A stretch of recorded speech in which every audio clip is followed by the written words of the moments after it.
Welcome, everybody, to the Just Add Bourbon podcast Facebook live interview series, The Other Side of the Glass. Our special guest tonight is none other than local football legend David Jones. David played at the University of Kentucky under Coach Rich Brooks from 2005 to 2008. He enjoyed a brief career in the NFL playing for the Baltimore Ravens. Jones is now a head football coach at Bourbon County. Previously, he was the head coach at Phelps High School in Pike County and an assistant in Belfry as part of 2 state championship teams. Jones takes pride in the young men he coaches, as he is not just a coach, but also a mentor. David, thanks for joining us.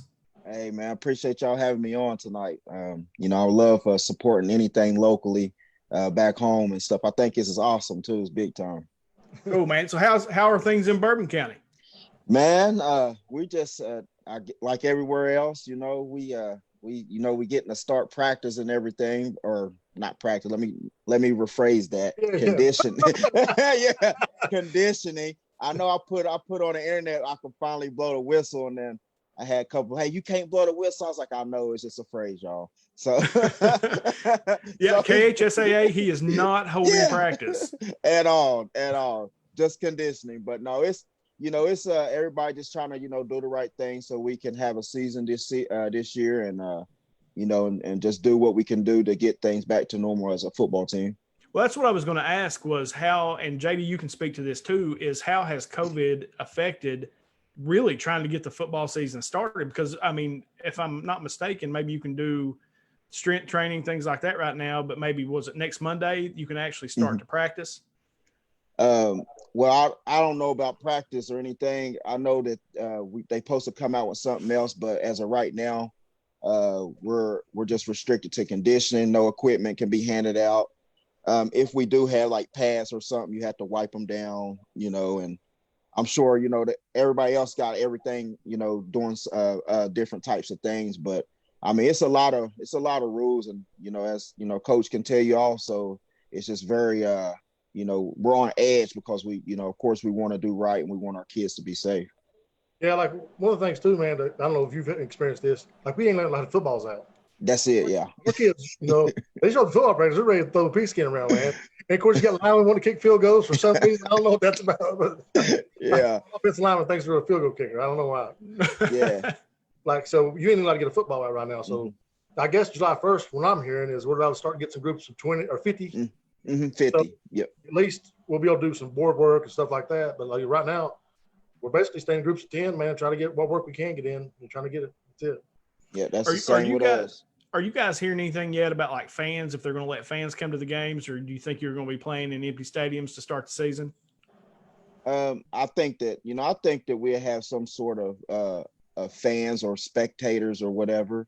If anything, you will have you would think you would have the families there, of course, or the students, because we would be going to school and stuff. So you would hopefully expect to have a student body and the families at this point. But I mean, you never know right now, and I'm just hoping and praying that we get some type of something. I know, if I'm not mistaken, I don't want to speak overboard right now, but I think something is about to come out soon, maybe in Georgia high school. Hopefully it's released or haven't been released yet, but it's coming out, and hopefully the KHSAA can look at that format and hopefully can adopt something from it and see what we can do. But everybody understand, coach can tell you too, we're strictly, it's not even the KHSAA, we're under the governor of Kentucky. So sure, we have to follow those guidelines regardless of anything. So it's basically, we're just waiting on what they're going to do. David, I've told JD, because I don't have a family member on the team or on the staff. I'm trying to get JD to put me on the staff. I said, look, I'll carry the flags, I'll do something, whatever I need to do so I can come to the ball game. Hey, you gotta get him on there, man. At least let him be the pullback guy or something. I tried to get him. Get back up. Yeah. I tried to let him let me get up on top and let me. All I want to do is have the earphones. I don't need to talk to nobody. I just want to hear what they're talking about. Hey, you'll have a good time on ours, especially when we're winning. You'll have a good time on ours. It's because we're a bunch of Kentucky football guys, and and former teammates and stuff. So, we always talking junk to each other or something, especially when one of them get me a penalty. I've only done that once. Josh was like, "Oh, really, JD?" Yeah. I'm sorry, bro. I know y'all know Sweet Pea Burns, Vincent Sweet Pea Burns. He's my D-line coach, and I'm telling you what, he got me 2 penalties. He gets so hyped. Right. He be all the way on the field. I'm like, P, you can't do that.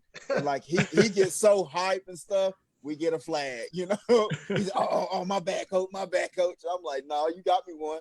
I said, I'm gonna cut that check. and knowing he don't get much at all anyway. Right. But yeah, man, we have a good time on the sideline though. Cool. So, I'd like to hear you speak a little bit, man, about growing up and working and playing under Coach Haywood, man. As a legendary coach of state Kentucky.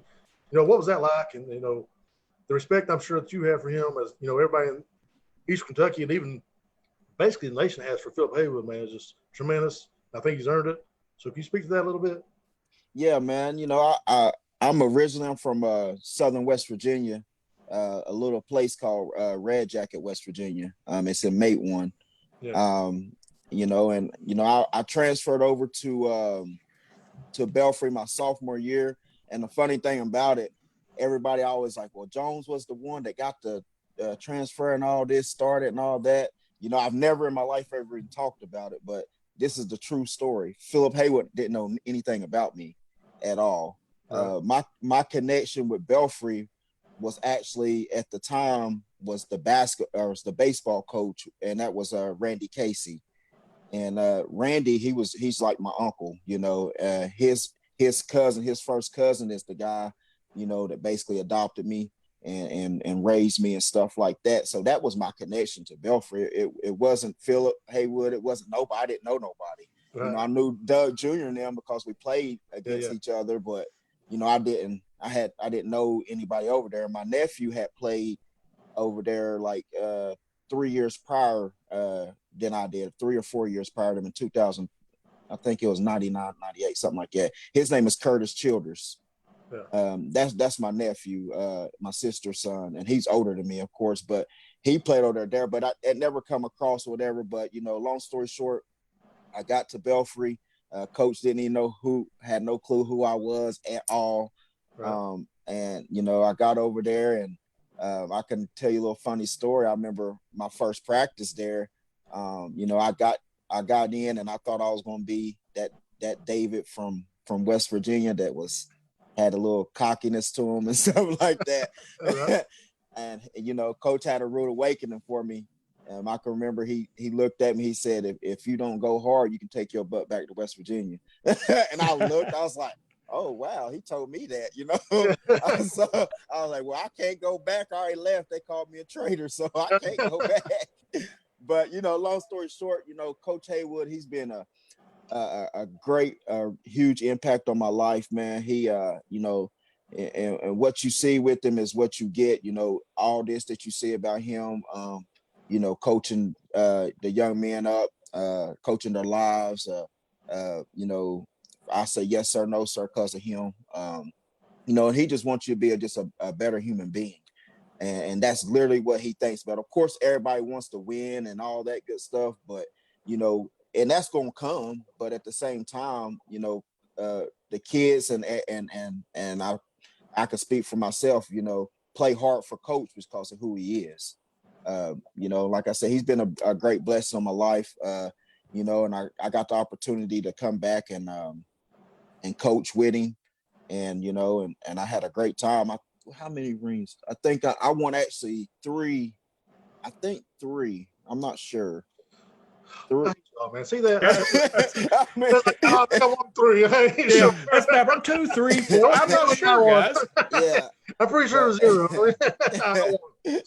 But I think it was 3 as an assistant coach, and I got 2 as a player there. So you know what? It was awesome. I won a state title my first year there. And my second year there. Actually, a lot of people don't know either. My senior year, I won the state 100-meter record, state title in 100 too. I was Coach Varney's first state champion in track. But other than that, Coach was just a great guy. He started actually down here in Central Kentucky at Tates Creek High School.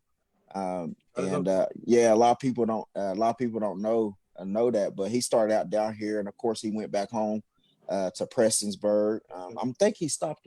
Maybe he may or may not have, but it's just. I think we was talking the other day. I actually talked to him the other day. We was talking a little bit about a couple of things, and he was just telling me. He always tell me his stories, and he was telling me his story about when he was coming back from Lexington back to Prestonsburg, and and he knew where it was the right field for him when he's coming out to coach and all that good stuff. So, but other than that, ultimately I went on to go to University of Kentucky under Rich Brooks. An awesome guy. Talk to him still daily.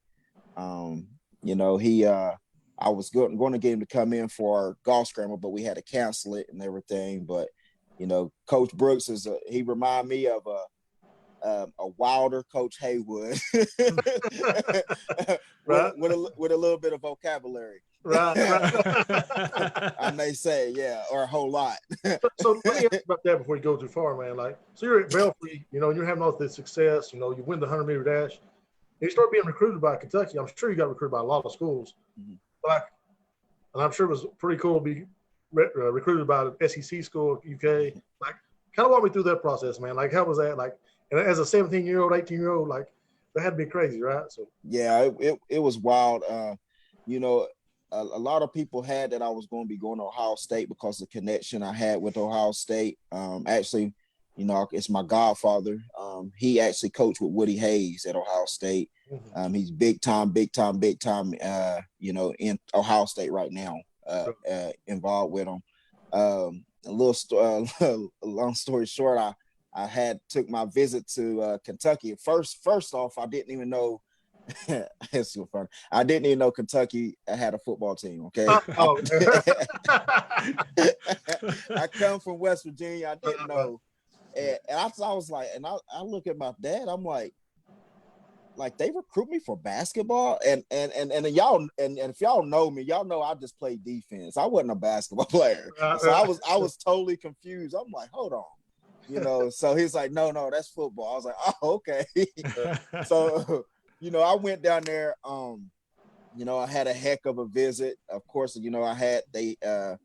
I was one of the top in the state of Kentucky at the time, so they paired me up with Shane Boyd, Jared Lorenzen, and guys like that. I had John Logan. I had some of the top Kentucky guys that they paired me with, and I stayed on my visit and stuff like that with. I fell in love, man, and I honestly, my thing is I always wanted to give something back to Eastern Kentucky.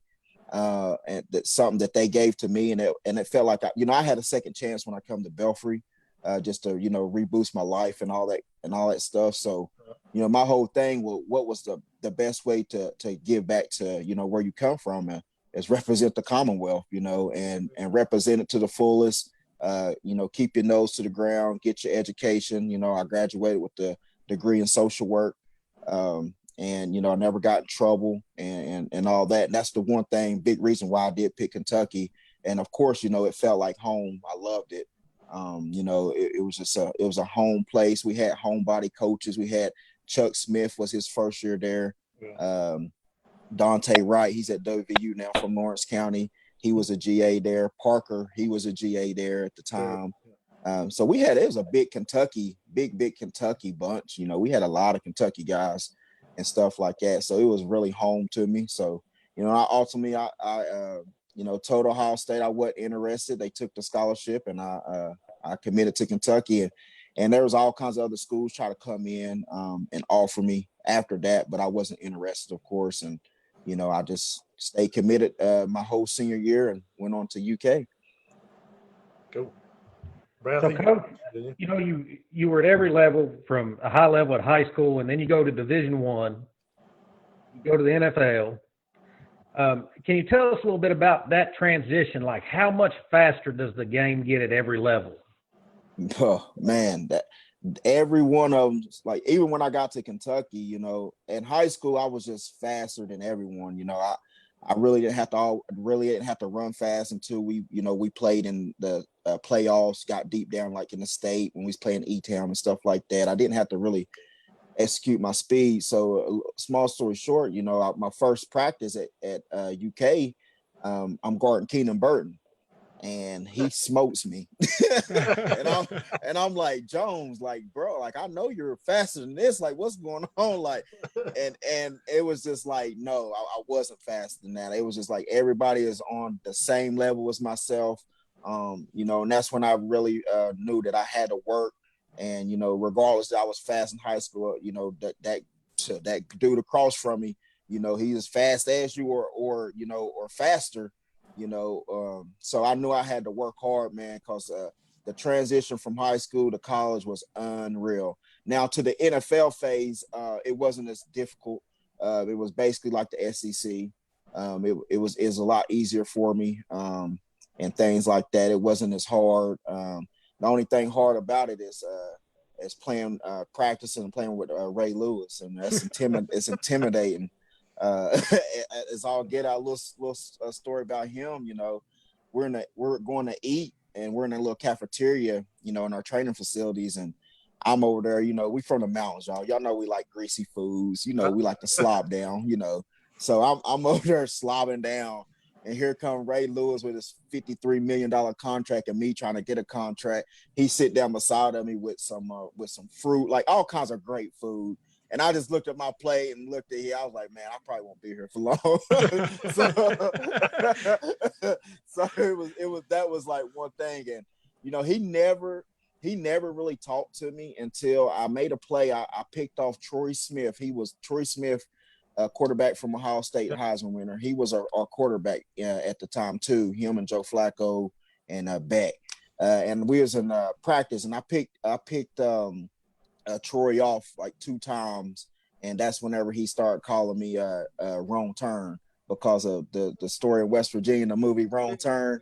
And he was like, he's like, y'all really eat people down there, Jones? I said, nah, only up north. And he just stared and looked at me. I was like, I'm just playing, man. Like, but yeah, that's a little funny story. And they always talked about me. It's like, well, they always say, well, you don't sound like Randy Moss. I said, cause I'm from the southern part. I said, I'm basically from Eastern Kentucky. We don't sound like that.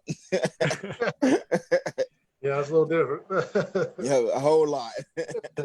So I used to, I've had season tickets to Kentucky football for a long time. So I remember coming down and watching you guys play. And, I loved Brooks. I thought Brooks was, because we had sat through a bunch of, for the lack of a better term, ass whoopings. I had sat through just a bunch, a lot of years where we weren't good. And then you had J-Lo, and you had Keenan, you had you, and you had, how was, really, I'd like to know a little more about Brooks. Like, as far as a coach, was he a great motivator? Was he just like, kind of tell me a little bit about him? Brooks is your modern day Stoops right now. A lot of people, and a lot of players that play for him, and they tell you, just like the players and everyone that's is got behind Stoops, and that's just how we did with Brooks, because he just genuine come in. He was very blue collar, and he was real, just like Stoops is real with his guys. Coach Brooks was so real to us, like he didn't care to tell you he's gonna get that bus ticket real quick. He did not care, not one bit, and he was just so real, and he was very personable with us. That's just like still to this day, we talk. And he's a big influence on my coaching career also. When I accepted the job to Bourbon County, the 2 guys that I talked to was Philip Haywood and Coach Brooks. And also me, made a decision to come to Bourbon County. But he's very personable. Coach Brooks, a lot of people don't know either. He was a boxer. He was a big boxer in his time, and I can see that. I know that. I can see that. Hey, he's roughneck. Hey, Coach Brooks, I remember one time we going to get in the sauna, because we always do a workout in the sauna. And I go to get in, and I just look around, and I see a guy like over there like going crazy. And I look over, it's Coach Brooks. He like 83 years old, and it's like dying in there, like going hardcore. And we like, man, this dude is hardcore. Like we got to really respect this cat. Like that was the first day I was like, man, he ain't no joke. But yeah, he was something. But Brooks is a great dude. And not only that, he really he really got to know our families real well and took up with our families too. But yeah, Brooks is a legitimate modern day Stoops. Go ahead, Brad. JD, do you want to go? No, go ahead, Brad. Who was the craziest person that you either played with on your team or even an opponent that was just an absolute animal? Well, I'm gonna go ahead and tell you, and y'all probably should already about to know what's coming off my lips. Ray Lewis. Dickie Lyons Jr. Oh yeah. Oh yeah, dude. Hey, listen, I'm gonna go ahead. I'm gonna go ahead and tell the story because he ain't even he's supposed to have already brought me on his has been you. Yeah. And he bull crapping, he ain't. So I'm gonna go ahead and tell his story about old Dickie. Drop it, man. Censored. Just that very exclusive. Yeah. So man, so we get in trouble or whatever. So Coach Brooks, he making us run. So we running back, we're running, all right. Dickie's goofing off or whatever. And so he stopped everybody. He just singled Dickie out, made him run. Keep running. So Dickie keep running. Dickie stopped halfway. He looked back at Coach Brooks and he said, "Coach." And Coach said, "Run." He said, "You can't break this, Dick." And then take off running again. I'm like, Dickie, like, man, him and Coach Brooks, man, like their relationship was unreal. Dickie is absolutely the craziest dude that I ever in my life played with. I don't know if y'all remember the crazy whenever he talked to all that stuff about when we went to Mississippi State. Said we was gonna win. I'm glad to thank God we won. Yeah. And everything. And he made that crazy catch and stuff. But I'm telling you, man, like he and him doing that was just Dickie. So that was just his personality. You know, he's just a funny dude, man, very talented. And of course, his dad is a freaking legend, Dick Lyons Sr. at Kentucky and St. X. So you know, they just legend within itself. But yeah, Dickie's by far the most craziest dude. And then if y'all ever interview him, you will see. Next on the podcast. Yeah. All right, so man, I want to turn this a little bit more serious because you know there's a lot going on in the nation right now. You know, a lot of division going on. So there's a couple things I'd like to hear you talk about, man. First off, about growing up in southern West Virginia and Eastern Kentucky, and you know, being a minority here, where there's not, you know, we can go a month or two, man, and not see another colored face. Absolutely. You know what I'm saying? But I also want to hear you talk about how inside a football locker room does that really even exist, man? Like, is that a thing? So, go ahead, man. I want to hear you. Yeah, just you know, like I said, I grew up in southern West Virginia. Around I say around 12, about 11 or 12, something like that. It's very vague, but you know, I'll never forget. It's always imprinted in my head. And I got a little trauma from it, but. You know, a Klan member threw a homemade bomb in my grandmother's house. My brother was in there. My cousin was in there. It ultimately didn't go off. When it went in, the name tag on it, when he took it off, he threw it and the blinds let the fire out off the name tag, so it didn't go off. Wow. But you know, waking up to something like that and having to rush to your grandma's house, and she was basically that's my rock, you know. Right. And stuff. So we rushed into her house and not knowing, you know, we didn't even know if it went off or not. We just got the call that somebody just threw a bomb in y'all's grandmother's house. And me and my mom and my brother and my sister, we rushed up there. You know, I can and as a young age like that, I can remember I had to miss like all-star baseball games because of that. And I'm just sitting at home, just like, you know, talking to my mom, and they're like, you know, like I couldn't understand why I have to sit back and do this because this happened, and who is the Klan, and you know, there's a lot I didn't know, you know, and I'm 11, 12 years old, you know, one of my best friends was white. And you know, and that really put a lot of hate in my heart. You know, I stopped talking to a lot of my friends and stuff. And it just scarred me. And then one day, you know, a guy named David Cook, they call him Dadu. He was a basketball coach. They wasn't gonna let me play in this league where I'm from, you know, because I was a bad kid, you know, and stuff. and nobody didn't want to fool with me like that. But you know, he really took up with me, and he changed my whole life.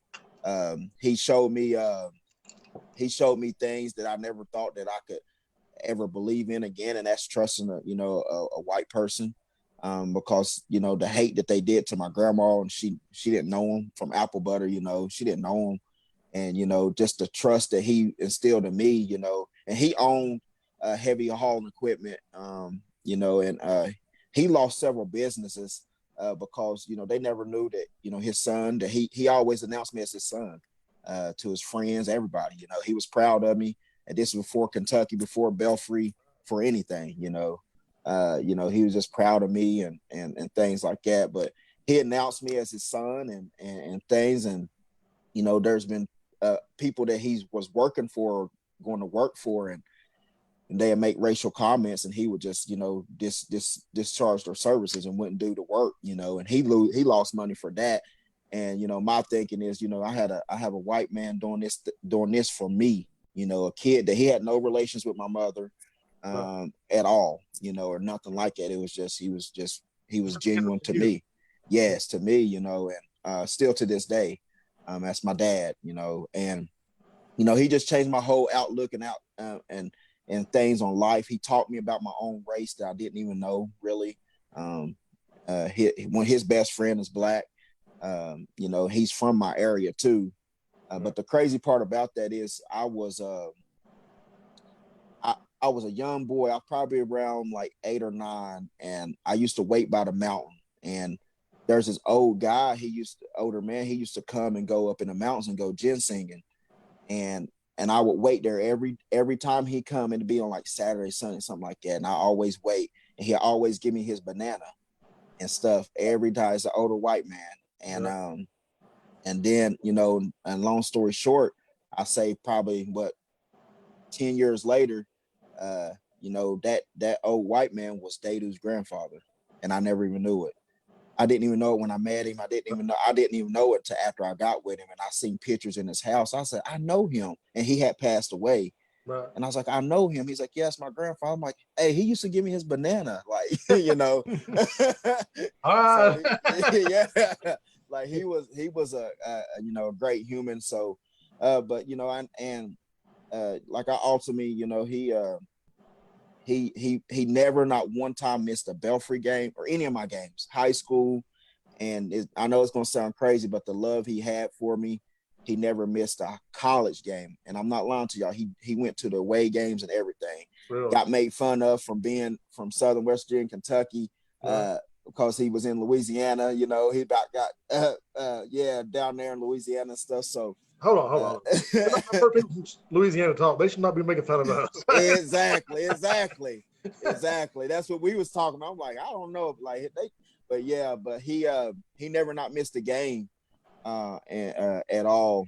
And that changed my whole outlook on just everything, man. And that's why I've always been on the neutral side of just life in general. I'm very open-minded. I want to see truths in both sides, but I'm very real. I do sometimes I will my mouth will get me in trouble because I'm too real. Right. But truth is truth, and right is right, and wrong is wrong. And and like I always tell everybody, I'm gonna defend what's right in my aspect of what I can do. There's a lot of I don't believe my platform is built for, and I'm not within the kneeling stuff. I don't now I agree upon the message and where it come from, but I don't agree upon my platform to protest that. As we have high school kids, and bringing high school and bringing adult issues to the kids is not right. You just don't do that. I'm more about just teaching my guys about what's going on. That's what we've been doing lately, just teaching our guys about what's going on, and just teaching them. And that's just like myself. I had to get educated on the Black Lives Matter. I had to get educated on it. I was not for it because I didn't understand the message, because what I seen was the mainstream media promoted one way, and I'm like, that's not fair, man. I know this is about my race. I know this is, but that's not fair. We can't do that, Right. And I literally, I literally got educated on it, and I'll be the first one to tell you, like, you know, we all get uneducated at times, you know, we just got to get educated. And, you know, I educated myself up on it. And that's why I, you know, start speaking out up on police brutality. And, you know, I'm a big advocate for the law enforcement. I have some great buddies that's in law enforcement. I actually, you know, my all-time dream was, you know, become a law enforcement officer. You know, ultimately, when I'm done, I want to be an investigator. You know, that's what I want to do. I'm very, you know, that's something that I'm passionate about, and I love, you know, investigating and things like that. My buddy Dallas Greer, you know, he's a Kentucky State trooper. We play ball at Kentucky together. He's from Bell County. Eric, you know, we got Big Eric. He's our center. He's the chief in Berea right now. You know, I got a lot of buddies. Blake Sip I grew up with. Zach Francisco is actually my stepbrother. You know, and he's a police officer here in Lexington. Okay. You know, so I have a lot of guys that I love to the core, and I actually been messaging them and just letting them understand, you know, don't take my message the wrong way, and I don't want to, you know, confuse y'all or say I'm this way or that way, but I'm speaking on the bad cops, and I just feel that I didn't want to post anything like that. It was a personal message.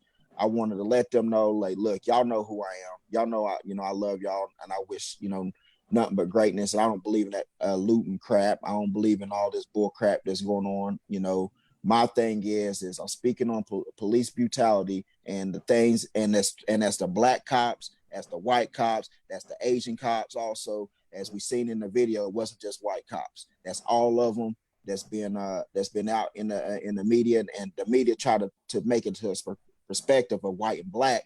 And you know, you're gonna say, okay, 4 white officers killed them. Oh yeah, it's gonna be a race war. You're gonna have people defending this and that, but you don't remember, hey, there's an Asian guy, there was a mixed dude, you know, then there's a black dude, then there was a white dude. So you had everything there. And my whole thing and the people that I'm involved with and surround with is literally just the bad, corrupt cops. That's it. Everyone else is you know, like, you know, I don't believe in all that that other mess of people, you know, doing stuff like when they go protest, doing crazy stuff. We went to Louisville, had a peaceful protest down in Louisville. The Minority Coaches Association of Kentucky. I'm also actually one of the co-founders, and I'm actually a spokesman for Eastern Kentucky. You know, I put it up to myself to be able to be a spokesman for Eastern Kentucky and also our county of Bourbon County and stuff. So I took it on ourselves. We went down there a little bit, had a peaceful protest, had a great message. And our message was, we, you know, basically, you know, we need to quit making this a race war. We need to be equal as coaches and getting into your locker room as coaches. And this is our message. You know, I got a lot of backslash for this because people say, why you want to start a minority group, just like all this other stuff people want to, you know, counter, you know, and literally, like, you can't argue with me on Facebook or anything because I don't type fast, so I get kind of upset. So I just keep it there, so I don't type fast. So you can never argue with me on Facebook because I don't type fast. I look at it and just laugh, okay. But anyway, yeah, it's a struggle. My hands is too big. It's a main struggle, but no, like, other than that, man, our message is basically, you know, in our locker room, we coach all races, one race, you know, and it's a human race, and we really are a firm believer in, like, if we have any toward feelings in our heart, and we have all different races on our team, including ours, and we feel, and we're more towards one race than the others, we don't need to be coaches at all. That's not fair. You know, that's not equal. That's just not humanly. Like, it's not at all. So, you know, our message and what I felt, I'm like, look, this is what we need to do. We're coaches. You know, we can get in these kids. These kids love us. When we're in a locker room, hell, they're drinking water bottles, not to each other, but they drinking water bottles after each other. They're crying blood, sweat, and tears. They hate us, you know, as the coaches, because we're on them. They have to band together as brothers, and that's what we do.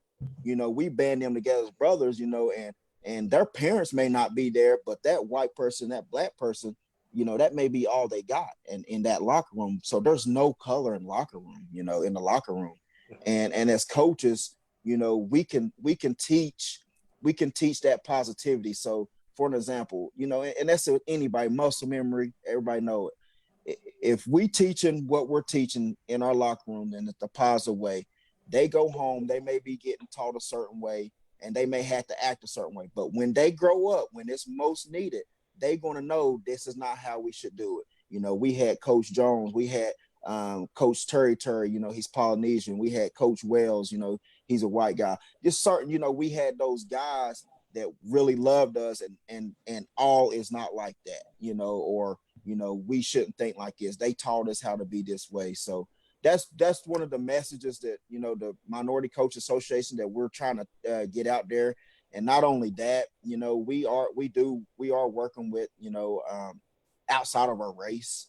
It's not just minority. That's just the name, because it's formed to help the minority coaches. Okay, say for an example, go to an interview, teach them how to dress. You have different type of demographics, and we all understand that. This demographic dressed a different way than this one. I never was a sagger, but when I come up here with one of my best friends, he said he was from the city. I was from the country. We didn't do that at all. I knew what it meant. We never did that. So it's two different totally cultures within our own races, on all sides. But our one message is strictly just to make sure these kids understand that, the outside distraction, what's going on in this world, we can fix that within amongst us, and, just leading them in a positive way. I think that's just the best way to do it, and the most positive way to do it, because there's too much negative going on the internet and all that. You got people going here, people going there, people doing this, man, we just gotta, my thing and my platform and what I'm going to do my part is spread the love and speak out and be more educated on situations and not jump to conclusions on certain situations. So, one of the things I experienced, man, and why I'm a football guy. I grew up in West Virginia too, man. For about 12 years old, I was in Crum. It was Martin County. So, we come to Kentucky and everybody's basketball fans. I was like, basketball, you all get on the football train. But anyway, so but always my experience, man, is and why I love coaching football. We got kids. There are a lot of bad situations. Even though they're white, they don't. It got nothing to do with, man. People still right. But when you step in that locker room, man, none of that mattered. All right. And I've always found that to be true in the football locker room, even with race. Whoever I played with, I played small ball at Cumberland University in Lebanon, Tennessee, and we didn't care if you was black, white, Asian, Indian. We didn't care. Get the job done. That's right. Be cool, man. You know what I'm saying? That's right. So has that been your experience, man, as far as football through your career, through Belfry and UK and even professional? Yeah, man. I never, and being at Eastern Kentucky, I never experienced, racism on the football field. I know probably some have. And, I'm sure they said words, but hell, who don't say words? And hell, I've said several things myself. You know what I'm saying? That's just what we do. Besides getting my eyes gouged out in Prestonsburg. But that's what we do. I hate Prestonsburg. Go ahead. So I really never really experienced it like that. Not at all. But my whole thing is it's there, but it's not in our locker rooms, at to extent. I'm sure some locker rooms have more issues that don't have that diversity on their team, but that's where the Minority Coaches Association come in at. Right. See, if you don't have any, diversity, this is the most important thing, and this is the most important movement this can happen with. You can hit one of us up, message one of us, message myself, and we'll come in and we'll talk about it. What something maybe a white head coach isn't comfortable talking about, we can come in and do that for you. Right. And we're just an alliance together, and it's just to help the whole cause, because, when you have an all black school going to an all white school, you know, there's going to be all kinds from both sides. We had this discussion talk in our meeting and the Minority Coach Association meeting, and head coach from Louisville Central, he's hitting on a button. He's like, look, we got to be real here. He's like, my guys, say words to the white kids. We have 2 white kids on our team, that maybe feel some type of way. That's why we have to be equal, you see. Right. So now the tables is turned. Now this coach is telling us this, which it happens. I know it happens, and things like that. So it goes both ways. But the main issue and what's going on right now in America, and we all know that it's the racism with systematic racism right now, and that's the most visual point. And not trying to take away from anything else, but that's what we need help with, and getting out there and getting rid of these bad cops, and to protect the good cops' badges. And I hate seeing them protect their badges on Facebook. I hate that they have to do that. That's just like us. Every black person isn't a criminal. Every cop isn't bad. Every white person is a racist. And that's just straight facts. So. Yeah, amen. Brad, you got a question? Well, I'm just curious, do you think that the locker room is a safer place because of the brotherhood, that you can have conversations in the locker room that you can't have outside the locker room? I grew up in Central Kentucky, which was a lot more diverse than Eastern Kentucky. Mm-hmm. Yes. So us guys in the locker room, we would pick at each other, talk about each other's mamas. It didn't matter if you were black or white. It didn't make any difference. And it actually brought us together. And it seems like now that people are so concerned about saying the wrong thing that they actually even appear racist because they're trying so hard not to be racist. Right. Yeah, that's great, man. I'm glad you asked that. And you're 1,000%, and that's why, as having this is, besides being at Belfry, this is the most diverse team ever I've been a part of, because I have Hispanics on my team. We have, of course, Caucasian and black kids and biracial kids. Right. So it and like I said, when they come in a locker room, it's really like you said, they joke on each other. It's a total different ball game. But what I did was, I didn't want our white kids to feel some type of way, and I didn't want our black kids to feel some type of way either. Okay, well, Coach Jones on this side. Well, okay, well, Coach, no, I'm not on the no side, nothing like I'm on the right side. And, I speak straight facts and what I'm educated on and all that. But, I made it a point to talk to my kids for the simple fact I didn't want them to feel no type of way, and they all know me. I got an open book thing, I tell them I love them, after I talk to them after every practice, and being like that, I think that's helped this situation a lot better, because they know me as a person, and the way our staff is so diverse. We look like I couldn't even tell you the different. We had all different colors. We got yellow, brown, white. It is crazy, and it's unbelievable. We actually got a guy from Canada on our staff too. So, David, one of the things that I've heard about Coach Stoops at UK is one of the things that he's really been credited for is how diverse his staff is. He's been credited, about from his players, how diverse. And then, he and Marrow led the team, on a march through Lexington with the Black Lives Matter shirts on. And I was just wondering, what was your take on that? Did you think he handled that the right way? Because, JD and I talked about this Sunday. A lot of people around the country, football coaches, have maybe fumbled it, and now they're looking at Stoops, and it's funny that it would be Kentucky of all places that they're looking to their coach as how to handle that. What did you think about that? I think he handled it wonderful, for the simple fact he listened to his team, he listened to his guys, and not only that, hats off to not only the black guys on the team but the white guys on the team, surrounding their brothers. And just like we was just recently talking about, there's no color in the locker room. And for him to do that and to speak up on that, not only he could have lost out some endorsement deals, it's just an unpopular situation right now, but him doing that, just tell you his character And, you know, and that just tells you that he listens to his players, and we see why Kentucky is Kentucky right now too.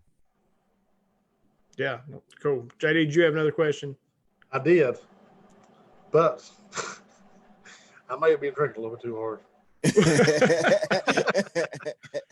Well, I got another one. Go So, ahead, so, and this is, I don't know. So you're one half of David and Daryl Sports, right? Yeah, we we did do the show and stuff like that, but when I moved down here, I normally he does all the bulk work. I can't take no credit for it. You know, my name is on it, but well, my question is this: how did you hook up with Daryl? Oh man, so let's see. That's a great question, by the way. Yeah, I mean, because there couldn't be two more different people. Be honest with you. Beyond. Listen, beyond. Like, I mean, beyond. Like, no other. But I hooked up with Daryl. Of course, I've known him. He known me. And you know, Daryl will tell you his story. You know, he's recovering. Yeah, he's recovering addict and stuff like that. And you know, he come to me one day and he was like, "Look, man, I got this idea, you know, this is who I used to be, this is what I've done, and me myself, I'm like, well, hell, I'm gonna give him an opportunity, you know. I don't judge anybody. Right. I was like, look, man, I said, I'm down as long as we do right by these kids and we make sure that they're getting the proper you know, attention that they need to get. I said, I'm down. I'll put my name on it and do whatever I can do. And it just took off after that. You know, but other than that, I mean, he was the main guy behind it.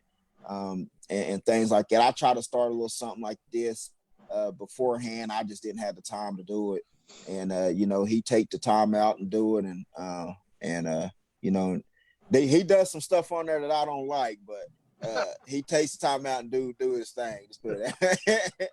Oh, he was cool. He was cool when he come on our show. I mean, he was great, and I actually have grown to like him quite a bit. Yeah, and if you don't know him, you think he's just some guy arrogant. Like, he's just so big old teddy bear that think he can play basketball. He think he can beat me. Oh, like, he had on some nice shoes. His fiance bought him the other day, and he took a picture of it. And put out, like, I know them shoes ain't touch no basketball court, you know. Like, they was, I mean, they ain't have a dirt spot on them. So I do got a question now. So, like, I've had some kids, man, you know, come through Martin County, even, you know, especially last year. We had some kids that could really play football, man, and I feel like they could have played at the next level. Like, do you have advice to any football coaches that may check this out, man? Like, how do you get your kids, you know, recognized, man? Like, this camp's just where it's at and that's it, or? Man, honestly, I aggravate college coaches like crazy. So what I do is, and this is every single day, and you know, and I don't do it on Sundays. What I do, but I'll go back and I'll check it, you know, and if it ain't responded, I'll send back. So I'll take 5 schools a day. I'll take my juniors and I'll take my seniors, and I'll send film to 5 schools every single day. And you know, I just wait to get confirmation back, and I'll keep plugging in. It's just a simple email, man. And not only that, you know, I contact people I know. I got a lot of buddies that's in colleges and stuff like that. And two, you know, any coach in Eastern Kentucky, just hit me up. You know, I help, you know, like no other. As long as the kid's a good person, got good grades, and you can vouch for them, I'll help any kid. They don't have to play for me. I help any kid, you know, whatever they need. And I'm very honest too. Now, I watch the film and I'll tell you where you need to be at. That's what they say. They's like, well, coach, well, we had 12 senior or 14 senior. We had 12 of them get opportunities last year from Bourbon County. Wow. It's like, well, you didn't have no, you know, D1, all this, all that. Well, we didn't have D1 caliber kids that can go and play that D1 ball right now. Like, you know, and that's just straight simple. Right. It's all right. They got a free education and their college is paid for. You know, that's it. Did you know, like, I mean, you know, obviously you go through college, you go to the pros, and when you know, that was over, did you know that you wanted to coach? Like, did you say, yeah, man, this is what I want to do? No, I didn't. I got sucked into it, really. I went back home and, you know, I was just hanging out and stuff. You know, I was actually playing arena ball at the time. So our arena ball isn't in the fall, so I'm back home, relaxing. And Jeremy Howard, his son, was born premature, and he had to step away from the 7th grade team at Belfry Middle School, and I took over, the rest of the year and stuff. And I'm telling you, man, I fell in love. I was like, oh my God, I got that feeling. Man, we put in it's fun. We put in a tight right tea bag. we put in all kinds of wild plays, running them, and I mean, we was good. We was pretty good. And that senior group, we won a state title together in high school at Belfry. But it was Austin Hatfield. I don't know if y'all remember him, big fullback, and Keaton Taylor. But yeah, we had, I fell in love there. And so after that, Dudley Hilton was coming to U-Pike, and they gave me a call, and they wanted me to come over and be the head DB coach. So I went over there, and after coach seen that, he was basically like, if you're gonna coach, come on back to Belfry. So what it is, Dave? Why you over there? yeah.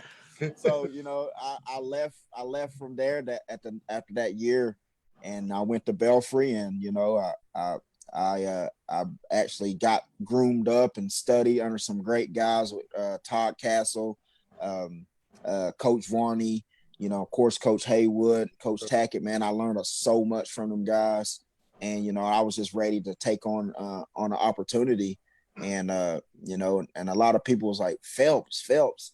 That was the only place that I seen that I could go to and prove to people that I knew how to coach. And not only that, I knew how to build a program, and I felt that, that I needed to go there. Coach felt that, it was a perfect spot for me to go to prove people that I can do it. And, I ultimately went there, and, we done a couple things there, and, a couple times. And no then, more. Then we, I got this opportunity. I had several opportunities on the table. I know a lot of people have seen a lot of things out there. Well, David's going there, all this. I had several opportunities and all that, and and the right opportunity for me was Bourbon County. So I picked Bourbon County, and the rest is history. Man, I can't thank you enough for joining us this evening. Go ahead. Oh, Brad's got one. Oh, my bad. Yeah, I've got a question. I was talking to Jimmy Don the other day, and I was trying to go back through the Rolodex, Kentucky football, and I said, wasn't it Jones that ran that back 100 yards in the Liberty Bowl? He was like, yeah, that was him. So, you had some big plays, and then the big catch against Florida. Mm-hmm. What in your mind? What was the biggest moment of your football career? So the biggest moment actually was my sophomore year. I had a reverse in the swamp, and I silenced the swamp. Like, that was like one of my all-time favorites, and you can see it on YouTube. And that was for Stevie Johnson with Stevie Johnson, Before he got yeah. So I'm walking to the sideline, and he pat me on my head. He's like, hey, we about to be on ESPN. And now look at him. He's a multi-millionaire legend from Buffalo, and things like that. But yeah, so that was one of my fondest memories. I was young at the time, and I actually made the top number one play on ESPN, and just being and they did say David Jones from Red Jacket, West Virginia, and they was like, I don't know where that is, but that's a cool name. So that was a great moment in my time. I love that play. Jimmy, I'm trying to give you redemption tonight. You hear me? No, we're not going there yet. I still got another question, but you can ask David that in a second. But I got questions. So, was there, like, the swamp is one of the places that I want to go, right? Mm-hmm. And I've been to several away games, different stadiums, but I've never been to the swamp, and I want to go there. Was there a stadium that you played in that you were like, holy crap, this is SEC football? LSU. Let me tell you. Death Valley is real. Hey, it's real as they say. Let me tell y'all, man. Okay, so I'm not a big bug animal guy. I'm a dog guy, of course. But like, now, when it comes to overly and I'm not the Tiger King. So we come in our locker room, and they have a live tiger by our locker room with the gate look like it's open, man. I'm tell you what, it was the worst experience of my life. I swear, I think I never recovered from that. And then not only that, they say it's a mini earthquake. I'm telling you, cannot hear anything. This is when they had Jamarcus Russell, LaRon Landry, Scott, all of them cats, you know. So you couldn't hear anything. It was the craziest. And not only that, you know, we had Mike Archer as our defensive coordinator, and he won a national championship with them. So I mean, the love that they showed him too, man, it was crazy. But that is the craziest stadium I've ever played in. Now, and I don't say the loudest, I think would be Tennessee. It was just such an intense game and stuff, and I guess is how it sits or whatever. That place but that is was huge. And yeah, if it's crazy. I'm sitting the top of it, and I mean, it was literally like that. We can give Tennessee no credit on this show. Yeah, no, Tennessee sucks. Oh yeah, let's get that correct. Yeah, they suck. Yeah, major. I have a guy on my staff actually, big Tennessee fan, and I say you wear that damn hat again. I say you're not coaching, and I wasn't playing either. he from Williamsburg. He played at University of Cumberland. Yeah, okay. Yeah, his name's Aaron Root. He's my new linebacker coach. Nice. No, Rocky Top is hands down the worst song ever made. I hate that song. They tormented us. Well, and we'd be at Commonwealth and you would come through. They'd be there tailgating and blasting Rocky Top all over the place. Yeah. It's awful. Yeah, they so our way up to the weight, our weight training coach used to play it on the intercom every day. And we just like one day we told coach, we're like, look, man, we gotta quit playing that, or like this is probably why we getting beat. Like we keep playing this shit every time we hearing it, we want to hear it again, you know. like quit playing it, you know. Like we can't get pumped up to this. But yeah. That's funny. All right, Brad. Well, if you're gonna ask the question, you know, David was just talking about Tiger King, and if Jimmy Don loses again tonight, he is going to be the new Carol Baskin of the podcast world. Look, dude, I was Carol Baskin 3 weeks ago. I mean, it was 0 for 6 right now. Yeah, no, that ship sailed a long time ago. I mean, I'm willing to roll the dice though with David here and see what he says. So David don't know. David, we're all big Disney fans. We love some Disney. So if you got 2 Disney movies on, one of them's The Little Mermaid and one of them's Aladdin, which one you watching? Little Mermaid. Oh my God! My man. Yeah. All right, my man. It's over. Yeah. Listen, David Jones is now my favorite UK player of all time. Yeah, absolutely. Little Mermaid all day long. My man. We are in rare company, my friend. I say so. I seen the reaction. Yeah, we're a rare company. You're 1 for 6, bro. Oh Lord. Well, I have one other question, JD, and then we'll let David get out of here. I just was kind of wondering, I mean, you know, you watch like Hard Knocks and those things on HBO, but what was it really like being in an NFL locker room? Is it just straight up business? Is it, you know, just like any other locker room you've ever been in? I mean, kind of give us a little behind the scenes. Well, it's I could tell you it's straight business. I can remember, you know, I would go to practice. I get off practice. I'm like dog tired. You got to meet with your financial advisors. You got to meet with a nutrition. You know, it's just so many people, man, and it was crazy. And not only that, you know, my suite mate was Michael Orr. So, you know, the things that I seen him do, I mean, it was just even crazier. Just the stuff that we had to do there. But it's a strictly business. The days that you get off is just it's like you're really not off, because the days that we was off, we was going in, getting in a playbook, watching film and stuff. And, you know, I was real close with Ed Reed when I was there, and Shamari Rowe, and, you know, they was helping me out a lot. And, you know, it was just straight groundwork. And when you're working with guys like that, there's just no room to even enjoy it.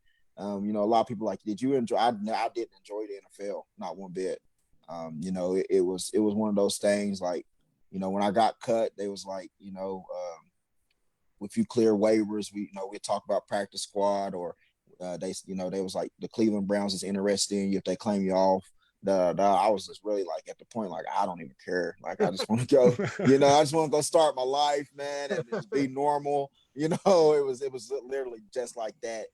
And, when they say more money, more problems, man, it's literally that, because people just think you got all this money and all that, but those are people that don't get taxed or pay taxes, and stuff like that. But it's literally, if you ain't a Ray Lewis that got contracts, you're not getting any money at all. I had a sign-on bonus of $20,000. So you're not getting no money, and that's your only guaranteed money is right there. You're not guaranteed a contract, which I got where I got hurt. I actually got money from sign off from that.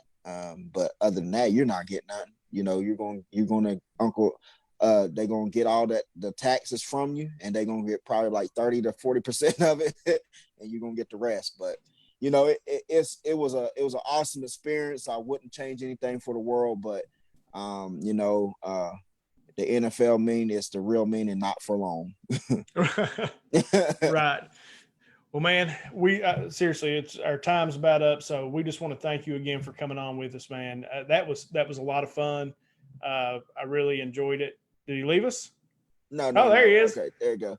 He's My right phone went out. on the internet. No, my phone went out. It started ringing. I said, right when the end, it's gonna start ringing. Yeah. I even put it on do it. I told you I didn't know how to work these devices and stuff. There it go again. Yeah. It's going crazy. But listen, Dave, next time you're in East Kentucky, man, y'all holler at us. I definitely will. Man. Most definitely. Definitely like to get back down there. Yeah. And I appreciate y'all having me on anytime, man. If y'all want anybody on my staff to come on, y'all check the staff out. Y'all let me know, and we get them on there. Okay. I love to promote my program, and this is a great platform to do that at. And I appreciate everything y'all doing too for back home. Yeah, man, we appreciate you, man. Appreciate it, man. Thanks, Coach. I appreciate y'all big time. So, Coach, hope you have a great year this year. We'll be keeping up with you. And so, for the people watching, I'm sorry. Are you in district with Woodford County? No, they're 5A. Are you 4? Yeah, we're 4A. We play Woodford County though. Who? We play them though. Yeah. So Dennis Johnson's at Woodford. So like y'all getting a fun little rivalry going on too. Oh yeah, guys, man. Oh yeah. See, he got several UK guys on his staff, and I have a lot too on mine. And we all play amongst with each other's, and stuff. Right. So we went down there last year, man. We was hauled back like, how much you pay these refs? How and stuff like that. It was crazy. Right, I love it. Yeah. After the game, I was like, man, you gotta teach me what you doing with these refs, man. He's like, they alums. I was like, okay. Man. All right, he's doing guys. a heck of a job, though. Appreciate you, man. I appreciate it, guys. Thanks, Coach. And so for everybody watching, as always, you can find our podcast on Podbean. We record that every Sunday. JD and Brad and I, if Brad can get away this weekend, we'll go live on Sunday. You can check us out there. Of course, on iTunes, Spotify, YouTube, Facebook, Twitter, Instagram, all the places, the normal places you can check us out. So as we always end our show, no matter how bad your week's been, no matter how bad your day's going, if you just add bourbon, it always gets a little bit better. Thanks, guys. We'll catch y'all next week. All right, guys. See y'all.